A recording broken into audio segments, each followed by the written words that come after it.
So hello and welcome everyone, स्वागत है सभी का टीचिंग एग्जाम रिजल्ट गुरु पर। This is Niharika and guys, आप लोगों को बताया जाए कि भाई चेंजेस आ चुके हैं एनसीईआरटी बुक में।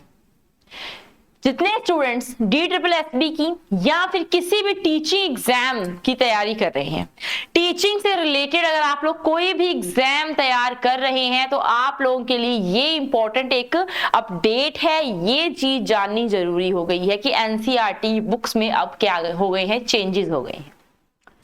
जो बच्चों ने आर्ट साइड लिया होता है, CBSE में होते हैं, एनसीईआरटी बुक्स को फॉलो करते हैं या कोई भी बोर्ड में यहाँ पर एनसीईआरटी बुक्स को फॉलो कर रहे हैं, तो उनके लिए ये इंपॉर्टेंट अपडेट हो जाएगा। अब जो आप लोगों ने हिस्ट्री को ऑप्ट करते हैं और हिस्ट्री को पढ़ रहे हैं आप लोग +1 +2 में, तो चेंजेस आ जाएंगे। और पहला चेंज ये आया है कि जो मुगल एम्पायर वाला चैप्टर था उसको हटा दिया गया। ठीक है, ये जो चैप्टर था मुगल के ऊपर, इतिहास की किताब में से मुगल चैप्टर को हटा दिया गया है। 12वीं में जो किताब लगी है इतिहास की, अब उसमें मुगल साम्राज्य नहीं देखने को मिलेगा। पहला चेंज ये आता है। अगर मैं दूसरे चेंज की बात करती हूं तो यहां पर आप लोगों को जानना यहां पर यही होगा कि आप लोगों को सिर्फ बताऊं कि इसमें सिर्फ और सिर्फ मुगल चैप्टर को नहीं हटाया गया गाइस, इसमें इस्लाम का उदय ये वाला चैप्टर हटा दिया गया है।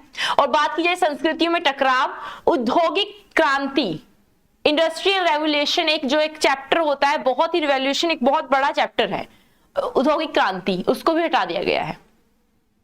तो क्या ये यूजफुल नहीं था? ये इंफॉर्मेशन लेनी यूजफुल नहीं थी? अब ये बातें खड़ी हो गई हैं तो औद्योगिक क्रांति आप लोगों को नहीं दिखेगा। भाई इंडस्ट्रियलाइजेशन या ये सारे चैप्टर्स इंपॉर्टेंट थे बट इनको हटा दिया गया।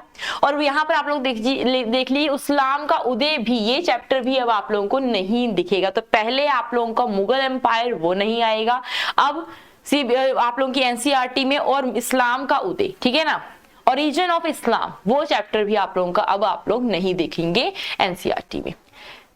शैक्षिक स्तर 2023 और 24 में जो 12वीं में पढ़ाई जाने वाली इतिहास की किताब से मुगल चैप्टर तो हटाया गया। इसके अलावा अगर 11वीं किताब की बात करती हूँ, 11वीं क्लास की किताब की बात करती हूँ, तो उसमें से इस्लाम का उदय, संस्कृतियों में टकराव, औद्योगिक क्रांति और समय की शुरुआत, जो औद्योगिक क्रांति कब से स्टार्ट हुई थी और समय ये कब से था, तो सारे चैप्टर्स आप लोगों के हटा दिए गए हैं। एक बहुत इंपॉर्टेंट अपडेट है आप सभी के लिए, आगे से आपको ये सारी चीजें नहीं मिलेंगी। इसके साथ ही देखिए सिर्फ और सिर्फ हिस्ट्री ही आप लोगों की चेंज नहीं आई, इसमें हिस्ट्री वाले सब्जेक्ट में चेंज नहीं आया, पॉलिटी में भी बहुत बड़े चेंजेस आए हैं। तो समझिएगा पॉलिटी में क्या चेंजेस आए हैं कि औद्योगिक क्रांति के साथ साथ नागरिक शास्त्र की किताब में भी परिवर्तन देखने को मिला है। वहीं स्वतंत्र भारत में राजनीति की किताब में से जन आंदोलन का उदय, ये एक इंपॉर्टेंट भाई आप लोगों को बताती हूँ यहाँ पर गाइज, अगर बात की जाए जन आंदोलनों का उदय और एक दल के प्रभुत्व का जो दौर का ये चैप्टर था, ये दोनों जो चैप्टर थे ये वाला,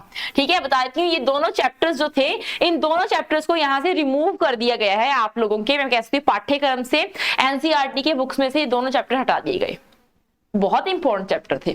और बात की जाए लोकतंत्र राजनीति की किताब से लेकर लोकतंत्र और विविधता, जन संघर्ष आंदोलन और लोकतंत्र की चुनौतियों के पाठ जो है, ये सारे चैप्टर्स भी हटा दिए गए, चैलेंजेस भी हटा दिए गए हैं।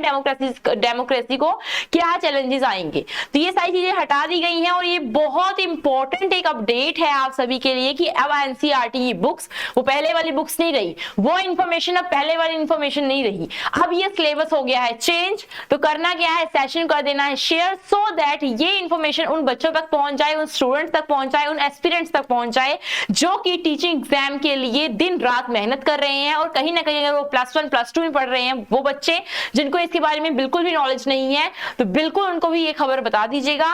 एंड सेशन को शेयर करना, लाइक करना मत भूलिए। और नई नई अपडेट के लिए मेरे साथ बने रहे निहारिका के साथ टीचिंग एग्जाम रिजल्ट गुरु पर। Thank you so much.